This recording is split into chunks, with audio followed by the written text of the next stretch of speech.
Hello, my name's Barney. Detective Carla Valenti.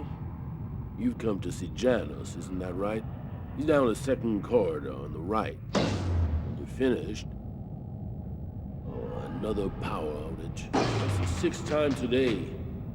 Not surprising, though, with this cold weather. Good thing the hospital's got its own backup generator. Remember, Janus's cell is down the second corridor on the right. One of my colleagues is waiting to open the cell for you. I'll be watching you. Don't worry, you'll be fine. Thank you, Barney.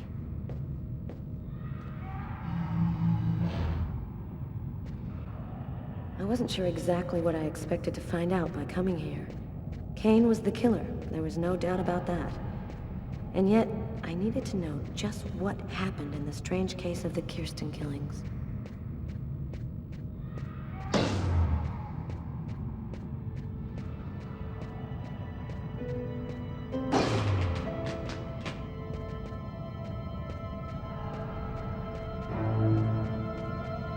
Hello, Detective.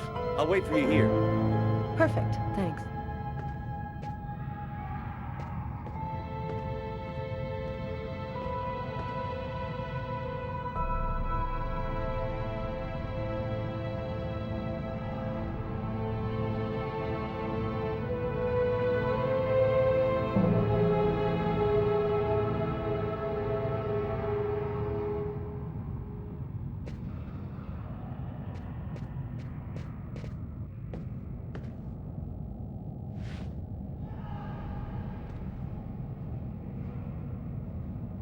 Hello, I'm Detective Carla Valenti of the New York Police Department.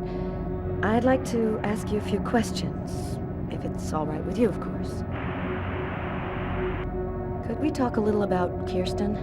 What really happened in the store?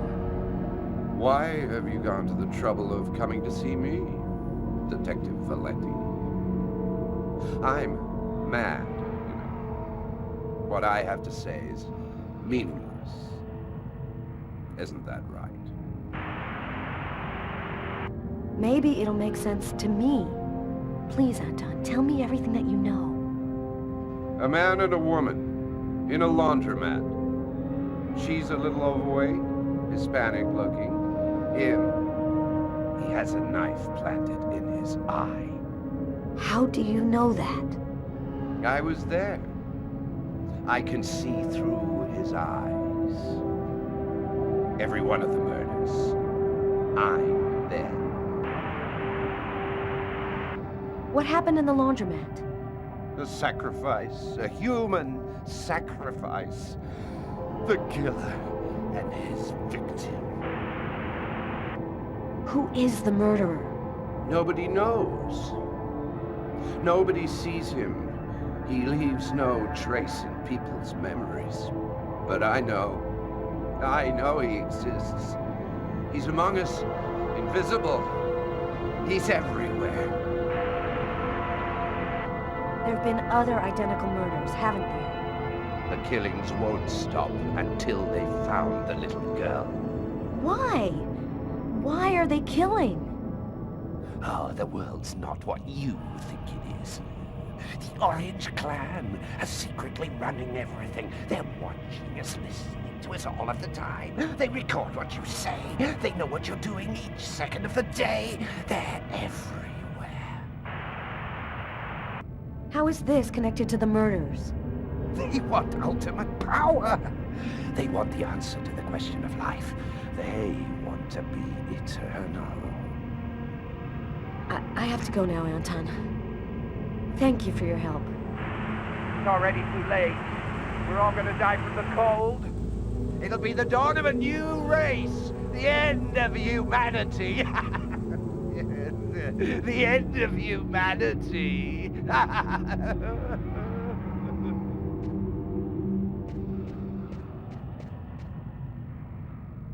Everything go all right?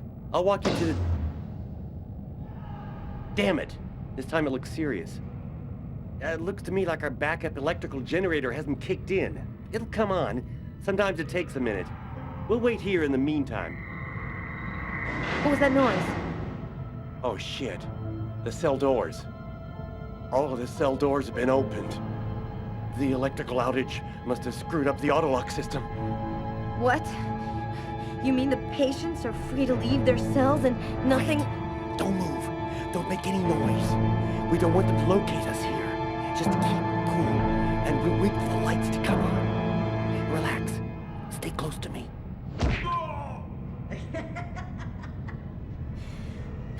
The aid. They got him. I have to move from here, or they'll find me too. If I don't breathe more calmly, I'm gonna faint.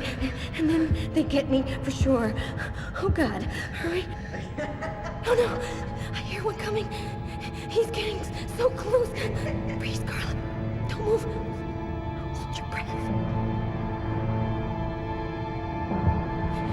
He's going away. I can keep moving.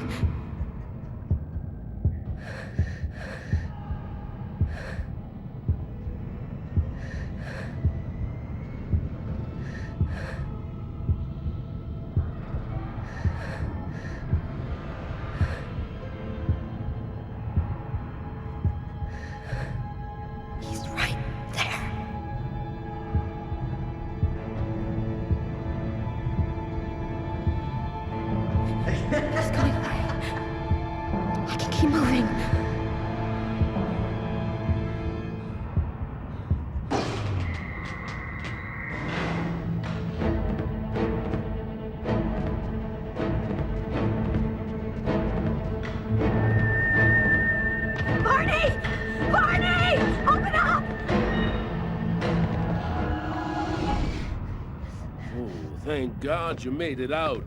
I don't know what the hell could have happened. The auto lock system opened all of the cell doors. You hurt? Are you sure you're all right? Great, Barney. I feel great. I love playing hide and seek in the dark with a pack of psychopathic killers.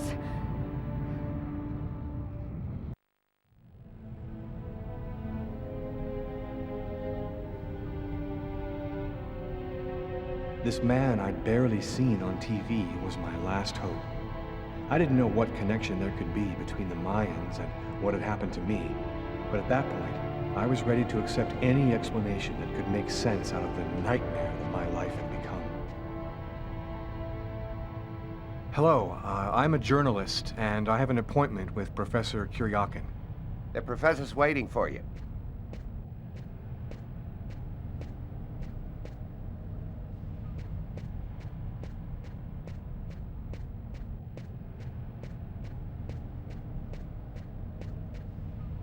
Professor Kuryakin? Yes? My name's John Cunningham. We spoke on the phone. I'm a journalist, and I'm gathering information for an article I'm writing about the Mayan religion. Ah, yes, I've been waiting for you, young man. What paper did you say you write for once again? In fact, I'm a freelance journalist. I write articles and sell them to whoever wants to publish them. It's curious, but your face seems familiar to me. Have we met somewhere before? Yeah, I get that a lot. I guess I must have one of those boring faces everybody sees everywhere. Well then, let's have a go at it. Where would you like to start? Can you tell me anything about Cuecnitlan? Of course. Come, I'll introduce you.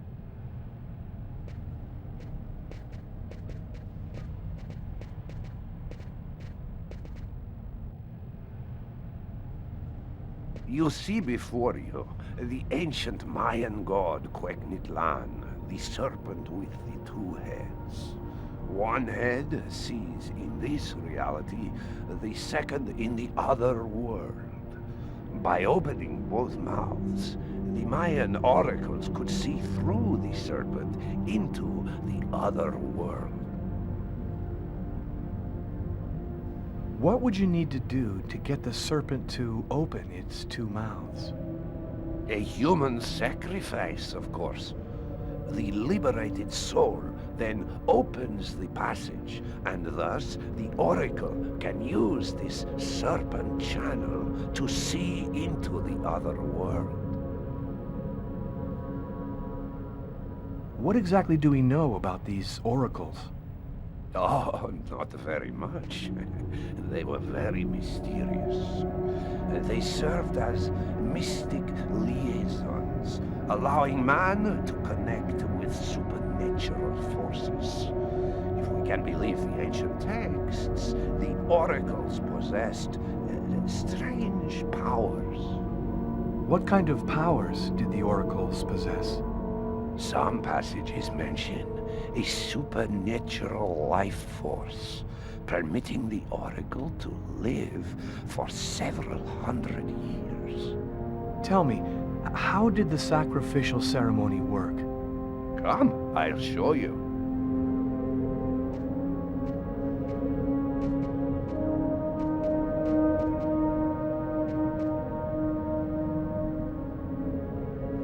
This painting, dating from the 1st century BC, shows a sacrificial ceremony. The victim's agony must have lasted quite some time. The priority being to keep the mouths open as long as possible. The victim was stabbed 3 times, each wound cutting a pulmonary artery leading to the heart. The oracle is not the one stabbing the victim? Oh, the Oracle must never soil himself with the blood of another. That is why he chooses a sort of proxy, another person in the crowd, totally at random. This person becomes the executor. The Oracle takes complete control of the executor, manipulating him from a distance. What happened to the executor after the sacrifice? He went mad and committed suicide after accomplishing his part of the ritual. A Mayan sacrifice. That's what it was. You aren't a journalist, are you? Who are you? My name is Lucas Kane. The police are looking for me about a murder that I did not commit, but I was the executor. You're a murderer?